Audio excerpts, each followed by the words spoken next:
ও দুনিয়ার মুসলমান ইমানদার,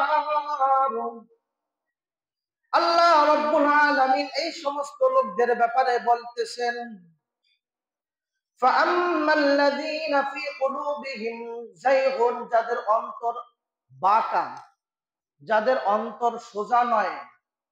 যারা ভালো কথা নিতে রাজি নয়, ভালো উপদেশ দিতেও রাজি না, যেই সমস্ত মানুষরা মানুষদেরকে বিপদগামী করতে রাজি, সুপথ দেখাইতে রাজি নয়,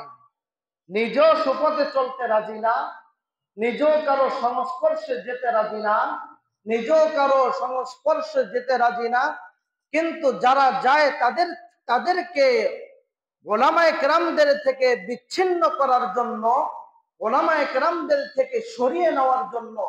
মসজিদ মাদ্রাসা থেকে সরিয়ে নেওয়ার জন্য, আল্লাহ তাআলার মহব্বত থেকে সরিয়ে নেওয়ার জন্য যেই সমস্ত মানুষরা কলহিত করে থাকে, অন্তরটাকে বাঁকা করে নেয়, ভালো কিছু বলতে চায় না, আল্লাহ তাআলা তাদের বেলায় বলেন, ফাআম্মাল্লাযীনা ফী কুলূবিহিম যায়গুন, ওই সমস্ত মানুষ যাদের অন্তর রয়েছে কলুষিত, অসুস্থ, বাঁকা, আল্লাহ তাআলা তাদের ব্যাপারে বলেন, ফায়াত্তাবিউনা মা তাশাবাহা মিনহু ইবতিগাআল ফিতনাতি ওয়া ইবতিগাআ তা'ওয়িলিহি। আল্লাহ তাআলা কোরআনের মধ্যে এমন কিছু কিছু আয়াত অবতীর্ণ করেছেন যে আয়াত থেকে বলা হয় মুতাশাবিহ। কিছু কিছু আয়াত আল্লাহ তাআলা অস্পষ্ট রেখেছেন, কিছু কিছু আয়াত আল্লাহ তাআলা স্পষ্ট করে দিয়েছেন। যেমন উযুর ফরজ কয়টা,